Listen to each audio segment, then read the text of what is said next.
खोप लाउनु भयो नि पहिलो दोस्रो खोप लाउनु भयो है ए कसो लागिरहेछ खोप लाउन पाउँदा कतिको सुरक्षित महसुस गर्नुभएको छ पेसालाई के गर्नुहुन्छ नि तपाईँ पेसालाई के गर्नुहुन्थ्यो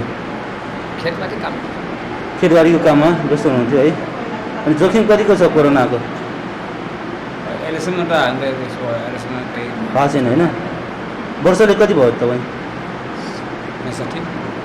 65 वर्ष हो है अब यहाँकै समूहलाई चाहिँ खोप दिइरहेछ अहिलेसम्म त सङ्क्रमण भएको छैन सुरक्षित नै हुनुहुन्छ अब कोरोनाको खोप लगाएपछि झन् सुरक्षित हुने पर्ने होइन हामीले पनि त्यही महसुस गरेको हो त्यसै होला के भनेर हामी आशा गरेको अब भोलि हेरेर जाउँ के आउनु रहेछ धेरै समयपछि खोप लाउने अवसर पाउनुभयो कतिको आतुर हुनुहुन्थ्यो खोप लाउनलाई कतिको आतुर हुनुहुन्थ्यो खोप लाउनलाई भने के भएको छ ठिकै सामान्य छ अनि कस्तो फिलिङ भएको छ अथवा कस्तो महसुस भएको छ केही फिलिङ त ठिकै हो भएको छ त्यही पनि आशा छ आशा यसले के हामीलाई पनि के होला के भन्ने आशा छ सुरक्षित होराउने आशा छ होइन अब खोप लाउँदाखेरि ज्वरो आउने यताउति हुने त्यस्तो के देख्यो के पनि थाहा छ के भएको छैन है पहिलो खोप लाउने केही भएन अहिले दोस्रो खोप लाउन नि केही भएको छैन दोस्रो भयो आज लाउँदैछन् पहिला आशा लाग्यो अनि परिवारमा तपाईँले मात्र लाउनु भयो कि अरूले पनि लाउनु भयो अरू छोरालाई पनि लागेको थियो लगाइसकेको छ होइन नानीले पनि लागेको ए विभिन्न चरणमा खोप लाउनु भयो भनेपछि परिवार चाहिँ अब सुरक्षित भयो परीक्षा छोराहरू पनि सुरक्षित छ भने अनि खेतीबारीमा जाँदा आउँदा जोखिम कतिको छ असारको टाइममा त अलिक जोखिम त भइहाल्छ बाटोघाटो जाँदाखेरि आउनु जानु त अलिक भइहाल्छ रोपाइँ त सकिएन होइन रोपाइँ त असार छ धन्यवाद हजुर मेरो रामबहादुर कर्माचार्य यहीँवटाको हुनुहुन्छ है यो खोला चाहिँ 6वटा अब दोस्रो खोप पनि लाउनुभयो सुरक्षित हुनुभयो होइन हजुर के लाग्छ ठिकै छ राम्रै लाग्छ खोप नलाउन्जेलसम्म खोप कहिले लाउने भने आतुर कतिको भयो छैन त्यस्तो केही पनि भएको छैन पालो आइहाल्छ भनेर चुक्क गरेर बसिरहेको ए पहिला पहिला त हतारमा हुलमुलमा चाहिँ खोप लाउँथ्यो अरे होइन हजुर धेरै हुलमुल गरेर स्वास्थ्य मापदण्ड प्रतिपादन गरेन भन्ने गुनासो थियो होइन त्यसरी लाउनु परेन परेन धैर्यताका साथ पर्खेर आफ्नो पालो आएपछि लाउनु भयो हजुर हजुर परिवारमा तपाईँले मात्र लाउनु भयो कि अरू सदस्य पनि अहिले लाइसक्यो मेरो आफ्नो परिवारमा चाहिँ म एक्लै छु अहिले मैले मात्र लगाइसकेँ अब मिसेसहरूको पालो आएको छैन बच्चाहरूको पालो आएको छैन अब कोरोनाको बारेमा यहाँले के कस्तो कुराहरू सुन्नु भएको छ के छ कोरोना त खास के भन्ने अब सुन्न त सुनिरहेछ नि बढिरहेछ काठमाडौँ उपत्यकामा बढिरहेछ भनेर चाहिँ तर भाजपामा हाम्रो टोलमा चाहिँ त्यस्तो चाहिँ छैन अनि सुरक्षित व्यवहारको लागि के कुरामा सतर्कता अपनाइरहनु भएको छ त्यो त अप्नाइरहेको छु भन्नु पऱ्यो घरमा बस्दा पनि मास्क लाउने अनि गेडागुडीको झोल खाएर यस्तो बाहिर निस्कँदाखेरि सेनिटाइजर ल्याएर मास्क चाहिँ डबल ल्याएर निस्केर गर्छु बढी जस्तो तपाईँ सचेत हुनुहुन्छ सुरक्षित व्यवहारमा रहनु भएको छ हजुर समुदायका सदस्य कतिको सुरक्षित व्यवहार गर्छन् के लाग्छ छ धेरै टोलमा त धेरै जस्तो चाहिँ नै छ मेरो पसल पनि छ होइन पसलमा आउने चाहिँ साथीहरूलाई अब ग्राहकहरूलाई पनि त्यही सल्लाह दिएर पठाइन्छु पसलमा पनि सेनिटाइजर राखिरहेको छ प्रत्येकले चाहिँ सेनिटाइजर ल्याएर मात्र चाहिँ व्यवहार गर भनिन्छ व्यवहार गर्ने पनि स्वास्थ्य मापदण्ड परिपालन गरेर मात्र गरिरहनु भएको छ गरिरहेको छु अनि टोल छिमेकमा कतिको सङ्क्रमित भयो कतिको जोखिम छ छैन त्यतातिर त त्यतिको सङ्क्रमित छैन 8 फुट चाहिँ सुरुमा कतिजनालाई 8 फुट पनि चाहिँ अहिले चाहिँ करिब चाहिँ होम क्वारेन्टाइन बसेर चाहिँ निको भइसकेका छन् धेरैजना निको भइसकेको छ है अझै पनि त सङ्क्रमण बढ्न सक्छ भन्छ नि होइन हल्ला चाहिँ त्यही छ अब भन्न चाहिँ सकिँदैन त्यसको लागि पुरो तयारीमा सुरक्षित हुनु पऱ्यो आफ्नो रोगबाट बच्ने चाहिँ उपाय त चाहिँ गर्नु पऱ्यो जोसुकैलाई पनि म चाहिँ पसलमा आउने चाहिँ ग्राहकहरूलाई अक्सर चाहिँ यही कुरा गर्छु सुरक्षित चाहिँ हुनुपर्छ अब व्यापार गर्दै समुदायले चाहिँ सचेतना दिइरहनु भएको छ तपाईँले हजुर त्यो त गर्नुपर्छ अनि दैनिकी कस्तो चलिरहेको छ पसल व्यवसाय चलाउनेलाई त गाह्रो छैन भन्छन् होइन कतिको प्रभाव परेछ अब प्रभाव त परिहाल्छ नि अब यो लकडाउनले त त्यहाँ मान्छे नै आउट जान्छ खालि लोकल व्यापार मात्र हो आफ्नै एरियाको मात्र व्यापार हो खासै चाहिँ त्यस्तो छैन पहिला जस्तो बजार महँगो भयो भन्छ नि के छ महँगो त त्यही म्याक्सिमम महँगो छ अहिले के भएर महँगो भएको हजुर के भएर तपाईँ आफैले गर्दा हो कि कसैको कारणले हो होइन हामीले त होलसेलबाट सामान ल्याएर बेच्ने हो 2-4 रुपियाँ नाफा खाएर बेच्ने हो होलसेलबाट चाहिँ भाउ बढाएको उहाँसँग सोध्नु भएन किन महँगो भयो यो सङ्कटमा उनीहरूले भन्छ माथिबाट चाहिँ हामीलाई चाहिँ डिलरबाट आएको सामानै महँगो छ भन्छ। आजभोलि पसलमा म्याद नागेका सामान धेरै देखियो भन्छ नि। हजुर हो। के गर्नुहुन्छ? मेरो त सबै वापस त्यो बराबर चाहिँ डेट हेर्छु, डेट हेर्ने चाहिँ 15-20 दिन बाँकी भएको चाहिँ सामान चाहिँ सबै वापस गर्ने लिन्छ, होलसेलरले लिन्छ सामान चाहिँ वापस। त्यो बराबर चेक गर्नु पऱ्यो, सामान डेट हेर्नु पऱ्यो। तपाईँ सचेत भएर चाहिँ बिस्कुट चाहिँ गरेर चाहिँ 3 बाकस 4 बाकस त नि सबै मिक्स गरेर चाहिँ सबै वापस गर्ने, चेन्ज गरेर ल्याएँ। म्याद नागेपछि परिवर्तन चेन्ज गर्ने। बाँकी भएको बेलामै चेन्ज गर्ने। अहिलेसम्म त्यस्तो सङ्कटमा त परेको छैन होइन म्याद नागेको यता। हजुर छैन। तपाईँ सचेत हुनुहुन्छ? हजुर हजुर सचेतै हो भएको छु भन्नु पऱ्यो आफूलाई। यो जानकारीको लागि धन्यवाद। हजुर नमस्कार। रामदेवी कहाँदेखि आउनुभयो? पलसिया हजुर पलसिया खोलाचीबाट? हजुर। ए पहिलो खोप दोस्रो खोप लाउनु भयो होइन? रहेछ। अनि सुरक्षित हुनुभयो नि त अब त। खुसी भयो। अब टोलमा कतिको जोखिम छ, कति सङ्क्रमित छन् तपाईँको टोलमा खोलाचीमा? त्यो छैन जस्तो छ पनि त्यहाँ त्यति छैन है, फाटोफुटो मात्र देखिन्छ। आज पनि छैन छ। अब विभिन्न क्षेत्रमा कोरोना सङ्क्रमित भएको, मृत्यु भएको, सङ्क्रमण भएर चाहिँ चिकित्सा भएको, लाखौँ खर्च गरेको कुराहरू सुन्दाखेरि के कस्तो लाग्छ तपाईँलाई? सङ्क्रमण भइहाल्यो भने के गर्ने, कसो गर्ने, डर चिन्ता कतिको लाग्छ? त्यो त लागिहाल्छ त्यति गरेन। ती कुराहरू सुन्नुपर्दाखेरि आफू पनि कसरी सुरक्षित हुने भन्ने बारेमा के छ, घर सल्लाह कस्तो भइरहेछ? दर्शन त राम्रो छ, सुरक्षित व्यवहारको लागि के गर्नुहुन्छ? ठिकै छ के पनि छैन। त्यही हो छोरा त्यही हो।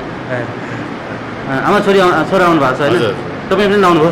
मेरो बाँकी छ। ए आमाको लागि मात्रै आउनु भएको छ हजुर। है? वर्षले 60 वर्ष लाग्यो होइन? हजुर। ए दोस्रो खोप पनि लगाइदिनु भयो। अब कतिको सुरक्षित भयो परिवार चाहिँ? अब सुरक्षितै हो नि, खोप लगाएपछि त सुरक्षितै महसुस हुन्छ।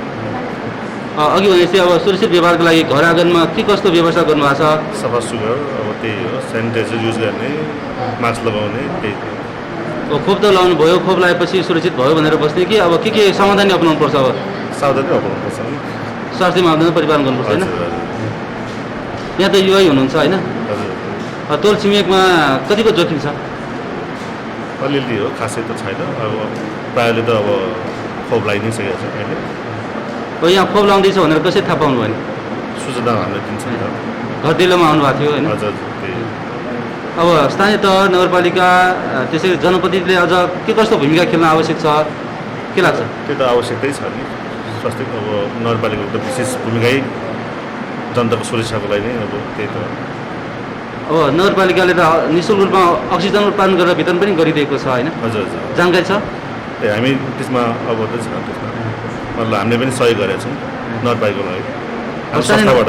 हजुर। अब जनप्रतिनिधि केही स्वयंसेवकहरू मात्रै परिचालन भएर पनि समुदायको बिचमा पुग्न गाह्रो हुन्छ। अस्ति हामी जस्तै आफैले नै सङ्क्रमण बढ्दाखेरि समुदायमा थप जोखिम हुन्छ भन्छ नि होइन? हजुर। त्यति बेला हामी आम समुदायले चाहिँ कस्तो भूमिका खेल्नुपर्छ के लाग्छ? अब आम समुदायको त झन् ठुलो भूमिकै रहन्छ त्यसमा। तपाईँ युवाको हिसाबमा समुदायमा फेरि पनि सङ्क्रमण बढ्यो भनेदेखि कस्तो भूमिका खेल्ने इच्छा देखाउनुहुन्छ? अब एकअर्कामा सहयोग गरेर नै गर्ने हो त्यहाँनिर त। विभिन्न सङ्घ संस्थामा आबद्ध हुनुहुन्छ होइन? हजुर। कस्तो सल्लाह हुँदैछ सङ्घ संस्थाका पदाधिकारीहरू बिच?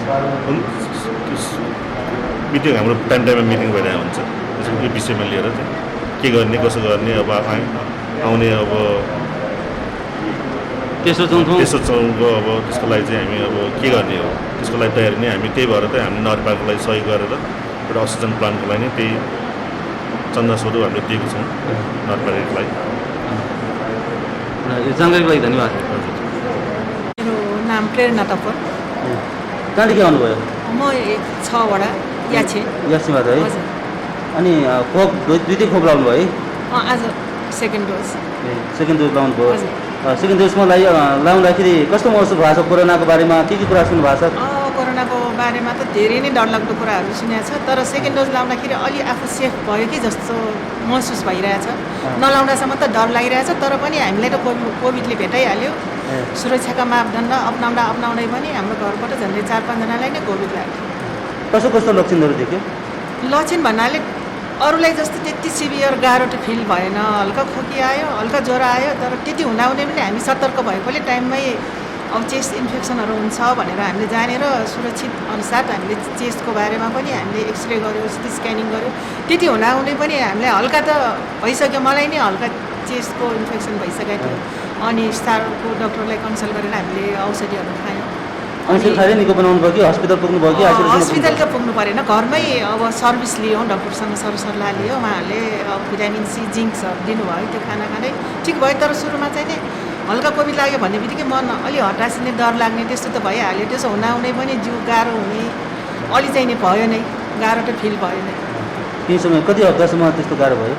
गाह्रो त झन्डै 2 हप्तासम्म आवाजहरू कस्तो निस्किने, तर टेस्ट हराएको थिएन, स्मेल हराएको थिएन, जिउ दुख्ने त्यस्तो सिभियर कुनै पनि भएन, डाइरिया भएन। तर पनि डर त लाग्यो, तर गाह्रो फिल के चल्न नसक्ने जस्तो, तुरुन्तै भोक लाग्ने, इम्युनिटी पावर हराएको जस्तो, अनि आफूसँग इनर्जी नै लस भएको जस्तो चाहिँ नि हुने रहेछ, गाह्रो रहेछ। केही नहुँदा पनि हो, हाम्रो देउरानीलाई त केही पनि भएको थिएन, तर उहाँलाई पनि गाह्रो त हल्का गाह्रो भयो, तर सिम्टम चाहिँ नै त्यति साह्रो देखेको छैन देउरानीलाई पनि। जस धेरै गम्भीर हुनु परेन, सामान्य रूपमा उपचार गरेर निको बनाउनु समयमै अलि सचेत भयो भने चाहिँ नि उपचार गर्न सकिने हुने रहेछ, तर नेग्लिजेन्ट गर्यो भने चाहिँ सिभियरै हुने रहेछ। अब यो फोक्सोमा छोइसकेपछि हामीलाई निमोनिया भइसकेपछि हाम्रो क्यान्सर जस्तै आजको भोलि गरेर एकदमै इन्क्रिज हुने सिकिस्त बनाउँदो रहेछ। सिकिस्त नै तुरुन्तै। अनि घरमा हुन्छ अब कोरोना त हो नि, डाटा पानी खाने, बेसार पानी खाने भनेर बस्दासम्म यदि फोक्सोमा इन्फेक्सन भइसकेको हो भने गाह्रो भएर हस्पिटल लास्ट आवरमा जाएर आइसियू भेन्टिलेटरमा जानुपर्ने रहेछ। धेरैजना सङ्क्रमित भएपछि आइसियू भेन्टिलेटर पनि नपाउने नपाउने नपाएर अनि एउटा यो हाम्रो भक्तपुरको सन्दर्भमा एउटा मलाई लागेको कुरा के भने हाम्रै घरमा पोजिटिभ चार्ज नभयो, मेरो हस्बेन्डलाई पनि भयो, उहाँलाई पनि चेस्ट इन्फेक्सन निमोनिया देखाइसकेको रहेछ। अनि हस्पिटल जानु पर्यो। अब हामी त अलि जान्ने बुझ्ने भएकोले अरूलाई सर्छ भने सुरक्षित हुनु पऱ्यो, आइसोलेट भएर बसेको। इभन हामीलाई त्यो हस्पिटल जानलाई यो एम्बुलेन्स नपाएर यति गाह्रो भयो कि कति मैले रेड क्रसलाई गरेँ, भक्तपुर हस्पिटललाई भयो, कोभिड बोक्ने एम्बुलेन्स छैन अरे। कति खोजेँ मैले, 30-40वटा फोनलाई कन्ट्याक्ट गरेँ, भएन। अब जहाँ जानुपर्ने भइसक्यो, आजै आउनु सिटी स्क्यानिङ गर्नु पऱ्यो, भक्तपुरमा छैन पनि सिटी स्क्यानिङ, स्टार हस्पिटलमा जानु पऱ्यो। नभएर मैले कति गरेँ पाउँदै पाएन। लास्टमा नलिन्चोकको एउटा भाइले म आइदिन्छु दिदी, तर अक्सिजन चाहिने हो भने, होइन अक्सिजन त चाहिँदैन, हामीलाई जस्ट एउटा सिटी स्क्यानिङ गर्नुपर्ने, स्टारमा जान म आइदिन्छु भनेर त्यो भाइलाई मैले डबल पे गरेर स्टार हस्पिटल गरेँ। अनि त्यहाँ फर्किनलाई पनि मैले त्यस्तै पे गरेँ। तर त्यो एउटा चाहिँ मलाई साह्रै, म टिचर भएको, म टिचिङ गर्छु, शिक्षक हजुर, म भक्तपुर बाल सेवक स्कुलमा पढाउँछु। म त्यो सङ्कटको बेलामा चाहिँ एम्बुलेन्स समय पाएन त्यो एकदम मलाई त यति खट्क्यो। अनि बेलामा हाम्रो यताउता मिटिङ हुन्छ, ग्रुप हुन्छ, त्यो कुरा म सेयर गरिहाल्छु। त्यो एउटा चाहिँ व्यवस्था भइदियो भने म त अलि जान्नेछु, बुझ्नेछु, म फोन गर्छु, यताउता गर्छु। अब नजान्ने त कति हुन्छ नि त, तिनीहरूलाई त सिभियर भएर घरमा बस्दै पनि जाने अवस्था हुन्छ। त्यो एउटा चाहिँ नि अब सम्बन्धित एम्बुलेन्स नपाएर हस्पिटलमा बेड नपाएरै बिते त्यस्तो समस्याहरू झन्डै भोग्नुपर्ने अवस्था आउँथ्यो। हजुर, अब त्यो चाहिँ त्यसको लागि कम्तीमा पनि कोभिड बोक्ने एम्बुलेन्स 2-4वटा यो कोभिडको समयमा, अरूमा त नहोला, अरू बेलामा त सामान्य जुनै पनि एम्बुलेन्सहरू आउँछ, जुनै पनि बोकिदिन्छ, नभए हामी प्राइभेट पनि लिएर जान्छौँ। तर यस्तो बेलामा चाहिँ एम्बुलेन्स, कोभिड बोक्ने एम्बुलेन्स चाहिँ नि व्यवस्था हुनुपर्छ। रेड क्रसलाई भन्दाखेरि होइन हामीसँग पिपी ड्रेस छैन, हामी तयारी, हामी सुरक्षित हुनुपर्छ, त्यो कुरा हुन पनि हो। तर पनि अब त्यति बेला उहाँहरूले जहाँबाट हुन्छ सम्बन्धित निकायमा भनेर चाहिँ नि बिरामीले सम्बन्धित ठाउँमा पुर्याउनु पर्ने चाहिँ उहाँहरूको कर्तव्य हो जस्तो लाग्छ। भनेपछि त्यति बेला जिम्मेवार व्यक्तिहरूले पनि विविध कारणले बन्छे जस्तो मलाई त त्यो लाग्छ नै, अति नै लाग्यो। त्यही भएर अब स्थानीय तह नै जागरुक हुनुपर्छ, स्थानीय समुदाय सचेत हुनुपर्छ। अनि अहिले स्थानीय तहबाट चाहिँ नि अनि अक्सिजन नपाउँदाखेरि अक्सिजन प्लान्ट खोल्नको लागि धेरै प्रयासहरू गर्नु पर्यो। त्यो एकदमै सराहनीय राम्रो काम हो। तर त्यो जस्तै हाम्रो एम्बुलेन्सको पनि त्यो कोभिड बोक्ने एम्बुलेन्स चाहिँ ठाउँमा राखिदियो भने बिरामीहरू छिटो हस्पिटल पुग्ने, अब मर्ने सङ्ख्या कम हुने चाहिँ नि चान्स बढी हुन्छ। अहिले पनि अब तेस्रो चौथो भेरिएन्ट आउनेछ। अहिले त झन् दोस्रो भेरिएन्टमै आँखा खस्ने अरे। हुन पनि यो दोस्रो भेरिएन्ट त एकदम ऱ्यान्डमली के कहिले कसलाई टिप्ने, पहिलाको भेरिएन्टमा त्यस्तो होइन, धेरै नजिकसँग बस्ने, क्लोज भएर बस्ने व्यवस्थामा गर्नेलाई लाग्यो भने अहिलेको यो कोरोना त एकदम सुरक्षित भएर कहाँबाट सरे नै थाहा नहुने। म स्कुल जानलाई यति डराएर म सुरक्षित भएर सबै टिचरले यो प्रेरणा टिचर यति डराउने तपाईँलाई पहिला छोयो ल हेर्नुहोस् भन्दाखेरि कसरी सर्छ, कहाँबाट सर्छ भन्ने थाहै नभइकन हामीले हात राम्रोसँग साबुन पानी धोइरहेको हुन्छौँ, सेनिटाइजर लगाइरहेको हुन्छौँ, मास्क लगाइरहेको हुन्छौँ, भिडभाडमा हामी थाहा छ स्टुडेन्टहरूलाई सिकाइरहेको हुन्छ, जान्दैनौँ, तर पनि कहाँबाट सर्छ ठेगान छैन। सचेत हुँदा हुँदै सरियो होइन? सर्यो भनेपछि यसको लागि हामी बढी नै अझै जागरुक भएर चाहिँ लाग्नुपर्छ, सचेत हुनुपर्छ, त्यो लाग्छ। अब सचेतनाको लागि अब थप के कस्तो पूर्व तयारीमा रहनुपर्छ जस्तो लाग्छ? अझै लाग्छ। अझ तेस्रो भेरिएन्ट आउने त अझ बाल बच्चाले भनेको छ। अहिलेसम्म सेकेन्ड भेरिएन्ट अस्तिसम्म अलिकति साम्य भयो कि भन्ने जस्तो लागेको थियो, अझै पनि भइसकेको थियो। पुरै यो हस्पिटलहरूको बेडहरू पुरै पनि न्युजहरूमा सुन्दाखेरि प्याक नै छ भन्ने सुनिरहेको छु। अहिले त बाल बच्चालाई हस्पिटल छैन, तिनीहरूको लागि त्यो व्यवस्था हुनुपर्छ। अनि अझै हामी हुन पनि अब सर्वसाधारणले पनि अलिकति हेलचक्राइ गरे जस्तो कतिपट्टि हामी हुलमुलमा जाँदाखेरि कतिले बिना मास्क नै हिँडिरहेको देखाएको हुन्छौँ। त्यो वास्तै नगरे जस्तो न अहिले गइसक्यो नै भने जस्तो हो कि त्यस्तो चाहिँ नगरिदिनु भन्ने चाहिँ नै हाम्रो भनाइ छ मेरो। जानकारीको लागि धन्यवाद। हजुर अब बालबच्चाको लागि रे अझ डेन्जर रे, फेरि यो कोरोनाले रूपहरू यो भाइरसले चेन्ज गर्दै जाने रहेछ, परिवर्तन रूपहरू लिने रहेछ, त्यसको लागि चाहिँ हामी सचेत हुनैपर्छ। मेरो नाम सर्विला टपल हो। यहाँ पनि कोरोना सङ्क्रमित हुनुभयो है? हजुर म पनि हो। कति महिना भयो सङ्क्रमित भएको? भएको कति 2 महिना भयो, 2 महिना नाग्यो। त्यसपछि अब खोप दिने अवसर पनि पाउनुभयो है? पहिलो डोज लगाएँ, अब आज सेकेन्ड डोज चाहिँ आज लगाएँ। कोरोना पछि पाएको अवसर हो नि होइन यो? हजुर कोरोना निको भएपछि लाउनु पाएको होइन? खुसी लाग्यो। अस्तिको छुट्यो नि अस्ति चाहिँ छुट्यो, अनि डक्टरलाई सोध्यो भने 90 दिनपछि मात्रै लगाउनु भनेकोले चाहिँ आज लगाउनु। कोरोना निको भएपछि लाउनु भयो होइन? हजुर, नत्र त 60देखि 64 वर्षका समुदायलाई मात्र हो। हजुर। अब कोरोनाको अनुभव सुनाउनु पर्दा कतिको दर्दनाक रह्यो? डर लाग्यो नि, कस्तो घरमा त बेहाल। 4-5 जनालाई कोरोना लाग्यो, हामी त टेस्ट पनि घरमै गरेको जम्मा, कोरोना टेस्टहरू जम्मै घरमै बोलाएर घरमै गरेको, हामी बाहिरै गएन। धेरै खर्च भयो होला नि है? खर्च त भयो नि, धेरै खर्च भयो नि। कति खर्च भयो होला? भयो, धेरै भयो। ब्लड एउटा जाँचेको त्यत्रो लियो, अनि घरमा आएर कोभिड टेस्ट गऱ्यो एकजनाको 2500। अब पुरा फ्यामिली पुरै गर्नु पऱ्यो, अब 5 जनाको भएपछि जम्मैको गर्नै पऱ्यो। प्राइभेटमा जानुभयो किन? प्राइभेट एउटा भनिदिनुहोस्, यो सबै कुरा राम्रो लाग्यो, तर मलाई एउटा कुरा भनेको यो कोभिड परीक्षण कम्तीमा पनि एन्टिजेन मात्रै टोलटोलमा अहिले चाहिँ अस्ति गरिदिनु भयो, तर अस्ति सुरुवातीको दिनमा गरिदिनु भएको भए अझै धेरै नै यो फैलिन सङ्क्रमित हुनबाट चाहिँ जोगिन्थ्यो। सङ्क्रमित नै कम हुन्थ्यो अनि त्यसपछि खर्च पनि धेरै हुन्थ्यो। धेरै यो बेलामा त अब गर्न नपाएन, बाहिर जानु भएन, एम्बुलेन्स नपाउने, अरूलाई सङ्क्रमितबाट हुनबाट बचाउनको लागि पनि हामीले घरैमा PCR चेक गर्ने गाडी लिएर पुरै तयारी भएर घरैमा गराएको थियौँ। अनि त्यो एउटा कम्तीमा पनि अनि भक्तपुर अस्पताल जनस्वास्थ्य केन्द्रमा जनस्वास्थ्यमा सम्पर्क गरे छैन रे त्यो चाहिँ नि।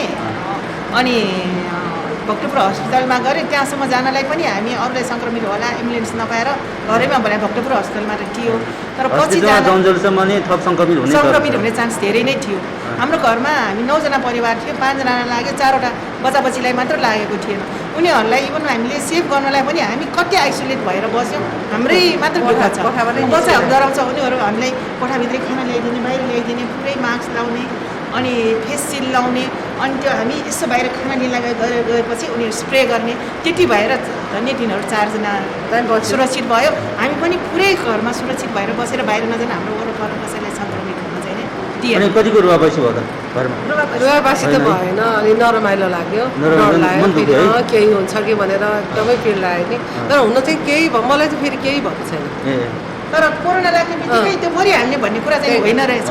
आफू सुरक्षित हुनुपर्छ, आफू संयमित हुनुपर्छ, अनि कतिपय कुराहरू पोजिटिभली पनि लिनुपर्छ। त्यो भयो भने बचिन्छ। टाइममा आफ्नो स्वास्थ्यको ख्याल आफ्नो लागि डक्टर आफै हो भनेर आफूलाई बुझ्यो भने चाहिँ सुरक्षित पाइन्छ।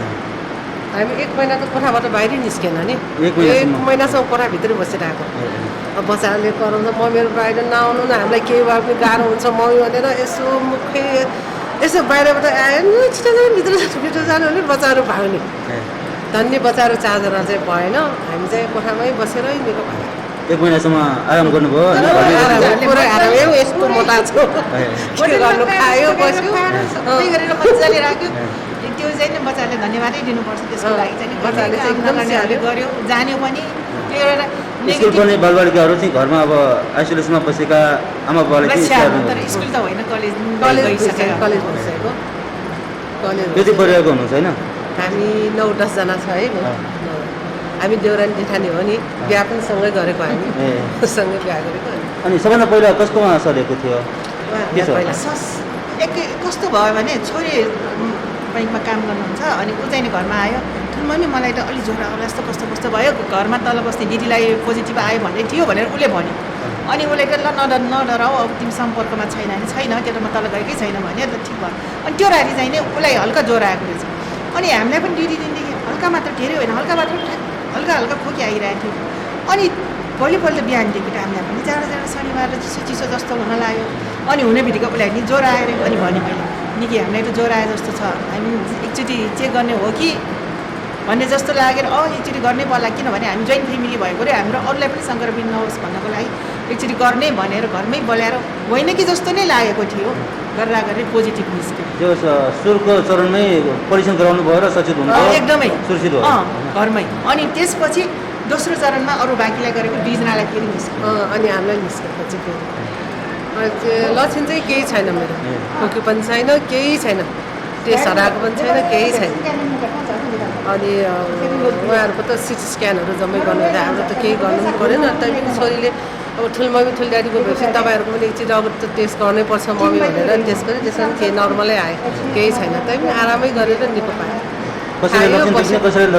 नदेख्ने त्यस्तो हुँदो रहेछ हामीलाई चाहिँ केही भएको छैन हस्बेन्डलाई त झन् केही पनि छैन मलाई त भएकै होइन अब पोजिटिभ मात्रै देखाएको भन्नुहुन्छ पोजिटिभ देखाए पनि नरे पनि बस्नु पऱ्यो नजानु रे 1 महिना पुरै रेस्ट अहिले पछि फेरि चेक गराउनु भयो कि गरेँ 3 पटक 2 चोटि गराएसम्म पोजिटिभ आइरहेको 3 चोटि मात्र नेगेटिभ 3 चोटिमा चाहिँ नेगेटिभ आयो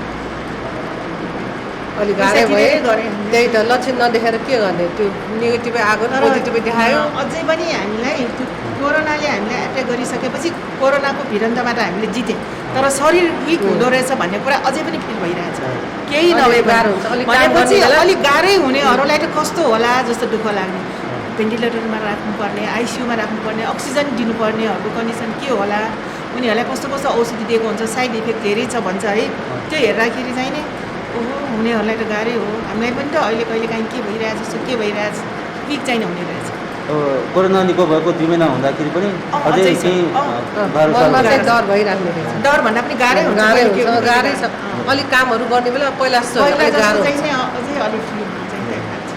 अलिकति तलमाथि अलिक स्यास्या आएको जस्तो हुन्छ क्या त्यस्तो हुन्छ अलिक चाहिँ कम भयो अस्तिभन्दा कमै भयो अनि बिहान योगा गर्ने झोल चिज तन नखाने मजाले खाने